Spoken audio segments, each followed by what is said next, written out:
بسم اللہ الرحمن الرحیم۔ اللہ کی قدرت۔ حضرت آدم علیہ السلام بغیر ماں باپ کے پیدا کیا۔ حضرت نوح علیہ السلام دنیا کو ختم کر کے صرف اللہ کو ماننے والوں کو بچایا۔ حضرت ابراہیم علیہ السلام 40 دن آگ میں راکھ کی حفاظت کی۔ حضرت اسماعیل علیہ السلام ذبح ہونے سے بچایا اور آب زمزم کا تحفہ۔ حضرت یونس علیہ السلام 40 دن مچھلی کے پیٹ میں رکھ کر حفاظت کی۔ حضرت زکریا علیہ السلام بڑھاپے میں بیٹا ہونے کی خوشخبری سنائی۔ حضرت داؤد علیہ السلام لوہے کو موم کی طرح نرم کر دیا۔ حضرت سلیمان علیہ السلام تمام انسان، جن، چرند پرند، ہوا، پانی پر بادشاہت دی۔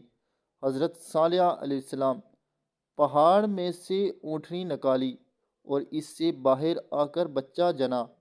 حضرت عزیز علیہ السلام 100 سال تک سلایا اور کھانا گرم رکھا۔ حضرت یوسف علیہ السلام غلامی کی زنجیر میں جیل بھیجا اور اسی ملک کا بادشاہ بنایا۔ خوابوں کی تعبیر جیسی دولت عطا کی۔ جزاک اللہ۔